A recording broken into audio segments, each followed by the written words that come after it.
दोस्तों, cease fire के बाद एक बार फिर से एक बड़ा हमला गजा पर किया जाता है और उसकी जो ताजा तस्वीरें हैं, यकीन मानकर चलिए रूह कपा देंगी। याद करिए, लेबनान की तरफ से यानी हिजबुल्लाह की तरफ से कहा गया था इस डील के फौरन बाद ही कि थोड़ा अलर्ट मोड पर रहने की जरूरत है, क्योंकि इजराइल जो कहता है वो करता नहीं है। इजराइल हमेशा सीज फायर को तोड़ता रहा, लेकिन आज जो उसने हरकत की है, इसके बाद इस सीज फायर का कोई मतलब नहीं रह जाता। क्यों, क्या किया, वो आपको खबर दिखाऊंगा। खबर यही नहीं है, इसके अलावा नेतन्याहू दौड़े दौड़े पहुंचे थे आईसीसी यानी इंटरनेशनल क्रिमिनल कोर्ट की इंटरनेशनल कोर्ट ऑफ जस्टिस की तरफ से, जो नेतन्याहू और उनके एक पूर्व मंत्री योव गैलेंट के खिलाफ गिरफ्तारी वारंट, अरेस्ट वारंट है, उसे रद्द कर दिया जाए। लेकिन एक बड़ा झटका आईसीसी की तरफ से लगा है, यानी इजराइल और अमेरिका के अलावा अब नेतन्याहू के लिए कोई भी सेफ कंट्री नहीं बची है। इसी के साथ साथ ईरान ने जो तगड़ा झटका दिया है वो भी आपको दिखाने जा रहा हूं। नमस्कार, मैं हूं प्रज्वल गौतम और आप देख रहे हैं टाइम्स एक्सप्रेस। सबसे पहले ये खबर देखिए, नेतन्याहू का जेल जाना पक्का माना जा रहा है। हालात यह है कि आईसीसी और आईसीजे की तरफ से, जो पहले आईसीजे की तरफ से दिया गया था झटका, तो कई देश बहुत मोहब्बत भी लुटा रहे थे कि कोई बात नहीं, हम संभाल लेंगे। लेकिन जब आईसीसी ने भी झटका दे दिया है नेतन्याहू को, तो अब माना जा रहा है कई और देशों को मजबूरी में ही सही, लेकिन नेतन्याहू के खिलाफ वारंट जो निकला है उसका तामील करनी पड़ेगी। सबसे पहले देखिए, आईसीसी ने रिजेक्ट कर दिया इजराइल की अपील। इंटरनेशनल क्रिमिनल कोर्ट ने डिनाइड कर दिया कि वो इजराइल की तरफ से जो एक एप्लीकेशन आई है जिसमें उनके खिलाफ जो वारंट जारी हुआ है नेतन्याहू के खिलाफ और योव गैलेंट के खिलाफ, उसको रद्द कर दिया जाए। यानी उन्होंने कहा ये ऐसा कुछ भी नहीं होने जा रहा है। इसमें उन्होंने कहा न केवल आपको ट्रायल फेस करना होगा, बल्कि जब तक अरेस्ट वारंट जारी है तब तक सचेत रहना होगा। किसी भी एक ऐसे देश में ना चले जाए जिस देश में आईसीसी और आईसीजे के हर नियम को माना जाता है। अगर ऐसा हुआ तो उन देशों की तरफ से आपकी गिरफ्तारी सुनिश्चित की जाएगी। एक ऐसे दौर में जब इजराइल क्या गजा से युद्ध हार गया, हमास से युद्ध हार गया, फिलिस्तीन को मान्यता मिल गई और अपनी बौखलाहट निकालने के लिए लेबनान पर ताजा हमले किए। मैं बार बार कह रहा हूं कि कोई भी कदम उठाने से पहले 10 बार सोचना चाहिए। मिडिल ईस्ट के अंदर इजराइल अकेला देश है जो मुस्लिम देशों को डरा रहा है, धमका रहा है, उनसे लोहा ले रहा है, इस तरह की कहानियां निकलती हैं। लेकिन इसे एक उत्पाती देश के तौर पर देखा जाता है जो दुनिया में शांति नहीं चाहता। गजा से शुरू हुई चीज लेबनान से होकर यमन और कतर तक पहुंची। इसके अलावा इजिप्ट और तुर्की को धमकी देना, ये तमाम चीजें इजराइल पर भारी पड़ रही हैं, खासकर नेतन्याहू पर। यह आसानी से रद्द भी हो सकता था। मैं ये नहीं कह रहा रद्द नहीं होता, हो सकता था रद्द कर दिया जाता अगर वो शांति प्रिय दिखने की कोशिश करते तो। लेकिन एक के बाद एक घटनाएं होना, लगातार 2 साल तक गजा में मासूम लोगों को निशाना बनाना, ये कोई नहीं भूला। इन सब के बीच लेबनान में सीज फायर होने के बावजूद हमले करना, अभी एक दिन पहले जो हमले किए वो कतर में हमला कर देना, यमन में हमला कर देना, ये सारी की सारी चीजें बता रही है कि ये नेतन्याहू किसी भी कीमत पर युद्ध विराम नहीं चाहते। देखिए, एक ग्लोबल अपडेट की भी खबर है। International criminal court said it wouldn't cancel the arrest warrant against Netanyahu. Netanyahu के खिलाफ जो अरेस्ट वारंट जारी किया गया है उसे किसी भी कीमत पर नहीं छोड़ा जाएगा। ये कह दिया गया है कि वो रद्द नहीं होगा और ट्रायल फेस करना ही होगा, यानी जेल जाने की नौबत आएगी तो आएगी।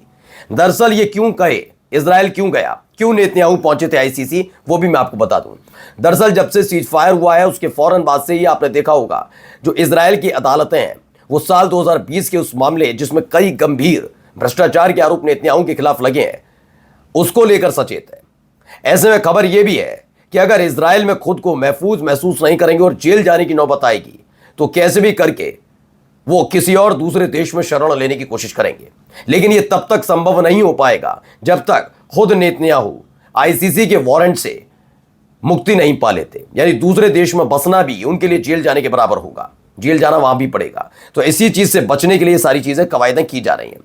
अब एक और घटनाक्रम को अंजाम दे दिया इजराइल की तरफ से। देखिए खबर क्या निकल कर आई।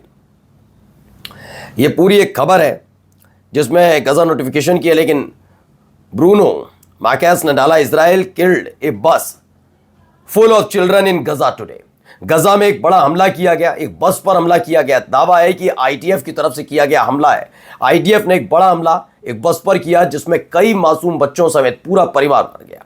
ना उनका हमास से कोई लेना देना था, ना हमास से उनकी कोई जानकारी थी, ना ताल्लुकात थे। ये वो लोग थे जो इस सीज फायर डील के बाद अपने घर वापस लौट रहे थे। लेकिन अचानक से उस बस पर हमला किया जाता है जिसमें कितने मासूम बच्चे और पूरा परिवार मरा है, एक एक की लिस्ट आपको दिखा रहा हूं। देखिए ये लिस्ट निकलकर सामने आती है। मोहम्मद अबू शाबान है 5 साल का बच्चा, इब्राहिम इहाब अबू शाबान 6 साल का बच्चा, एक 8 साल का बच्चा, 10 साल 10 साल के 2, 12 साल के नजमा सूफियान शाबान, नसीर इहाब अबू शाबान 13 साल का। इनके दोनों यानी कि माता पिता भी इसमें मारे गए। कितने बच्चे और पूरा परिवार मार डाला गया इस हमले में, आप अंदाजा लगाइए। यह लगातार हो रही जब से सीज फायर हुआ तब से इस तरह की घटनाएं निकल कर आ रही, कभी कहीं बमबारी कभी कहीं बमबारी, लेकिन इस घटना ने हर किसी को झकझोर कर रख दिया है। इस पर सफाई देते भी नहीं बन रही आईटीएफ से कि आखिरकार उस बस पर हमला क्यों और किस नियत के साथ किया गया। आखिरकार क्या यह जरूरत आन पड़ी थी कि आईटीएफ की तरफ से यह स्ट्राइक बहुत जरूरी हो गई थी।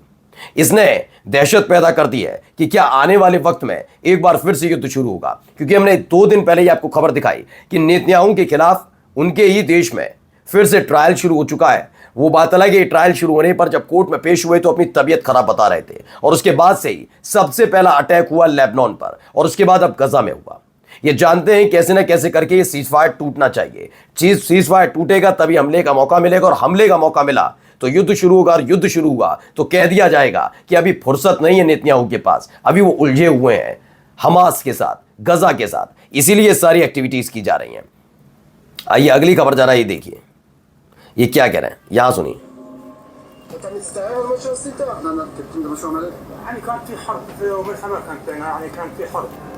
देखिए सुनते जाइएगा।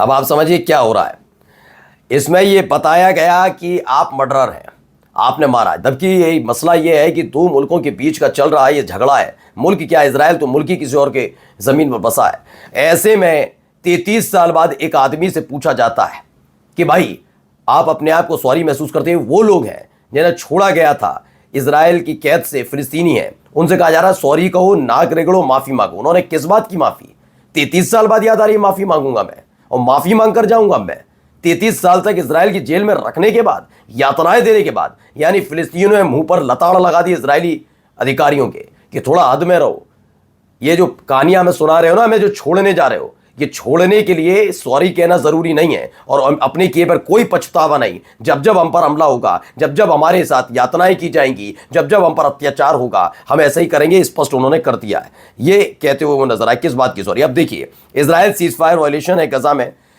10 अक्टूबर को जब से सीज फायर हुआ 17 लोग मारे गए, 35 लोग मारे गए 11 तारीख को, 12 तारीख को 7 लोग, 13 तारीख को 3 लोग, 14 तारीख को 6 लोग, 15 तारीख को 8 लोग और 16 तारीख को 4 लोग, यानी 80 फिलिस्तीनी अब तक 7 दिनों में मारे गए हैं। और इसमें अभी बस वाला हमला तो मैंने जोड़ा भी नहीं है। सोचिए ये हालात बनाए। अब ईरान, रूस और चीन एक साथ आए हैं, वो यूएन में एक लेटर देने जा रहे हैं। इस लेटर के मुताबिक ईरान न्यूक्लियर डील जो हुई थी उसे, उस समझौते से पीछे हटने जा रहा है ईरान। उसने कहा जब न्यूक्लियर फैसिलिटी पर हमले से लेकर तमाम चीजें होती हैं तो आखिरकार इस न्यूक्लियर फैसिलिटी, न्यूक्लियर जो डील है, इसका क्या ही मतलब रह जाएगा। नमस्कार।